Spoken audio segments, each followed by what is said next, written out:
मी पोषक परसबाग हा प्रकल्प राबवलेला आहे। त्या पोषक परसबागेमध्ये ह्या आळ्यामध्ये मी बाजारची जी मिरची आहे ती टाकलेली आहे। त्याच्या बाजूच्या ज्या आळं आहे त्याच्यात मी बेडगी मिरची टाकलेली आहे।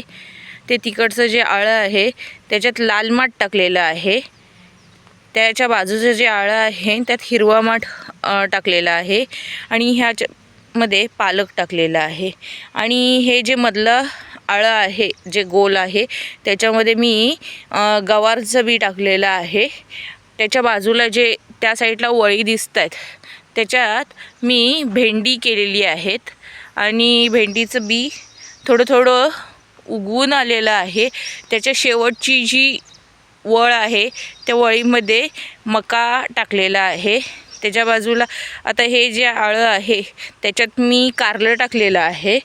हे आळं आहे जे त्याच्यात मी पडवळ टाकलेलं आहे आणि कारल्याच्या थोड्या थोड्या बियांना मोड आलेले आहेत आणि पडवळाच्या देखील थोड्या थोड्या बियांना मोड आलेले आहेत। तसंच हे माझं घर आहे आणि घराच्या कुंपणीला ज्या मागच्या वर्षी कारली आली होती त्या कारलीच्या आहे ना बिया पडल्या होत्या त्या रुजलेल्या आहेत आणि इथं तुम्हाला दिसत असेल की इथं एक छान असं कारलं देखील पडलेलं आहे।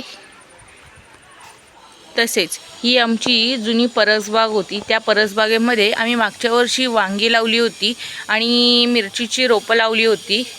ती मिरचीची रोपं देखील खूप छान प्रकारे मिरच्या देत आहेत आणि वांगीच्या झाडांवर खूप अशी आम्हाला खाण्यापुरती किंवा असा कोणाला बाहेर पाहुण्या देण्यापुरती वांगी येतात। आणि ही दरवर्षीप्रमाणे आमच्याकडं गणपतीच्या किंवा पाऊस चालू झाल्याच्या नंतर ही वडीची पानांची जी झाडं आहेत ती रुजतात आणि ह्या वर्षी देखील ती रुजलेली आहेत। त्याचप्रमाणे घरी बसून काय करायचं टाईमपास, मग ह्या बाटल्या अशा थोड्याशा वेगळ्या अशा प्रकारे कापून त्यांच्यामध्ये मी जे सगळ्यात पहिली बाटली आहे खालच्या साईडला त्याच्यात कारली लावलेली आहे। त्याच्या वरच्या बाजूला आहे त्यात पडवळ लावलेलं आहे आणि सगळ्यात वरती आहे त्यात मिरची लावलेली आहे। आणि ही झाडं आता मी काढून आमच्या परसबागेत लावणार आहे।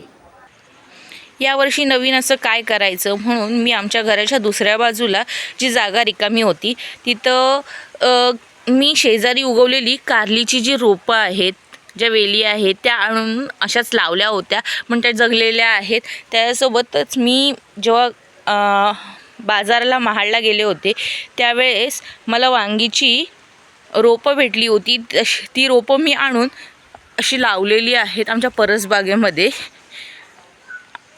त्याच्या बाजूला तिकडे जे दिसतंय ते मिरचीचं झाड आहे आणि ह्या साईडला मागच्या वर्षी एक घेवडा रुजला होता तर तो वाळला होता, त्या काठ्या तोडल्यात आणि ज्या साईडनी त्याला कोंब फुटलेत त्याला आधार देण्यासाठी बाकीच्या काठ्या लावलेल्या आहेत। आणि ह्या सगळ्या झाडांना आम्ही खत म्हणून शेणखत आणि जीवामृताचा वापर करतो। तुम्ही बघत असाल ही सगळी वांगीची झाडं आहेत। त्याचबरोबर हे बाजूला तोंडलीचं वेल आम्ही एका ढाकावर चढवलेलं आहे।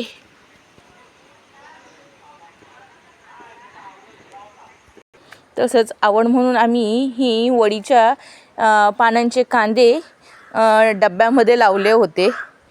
बघाल तुम्ही ह्या साईडला देखील आहेत आणि त्या ह्याच्यामध्ये हळद टाकली होती, थोडीशी हळद टाकली होती, ती हळदीची पानं तयार झालेली आहेत।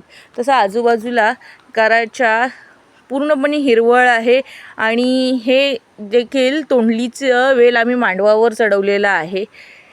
हे फुलझाड आहे। या साईडला आम्ही कोरफड लावलेली आहे जेणेकरून आमच्या घरात लहान मुलं आहेत त्यांना सर्दी पडसं झालं की आम्ही याचा वापर करतो।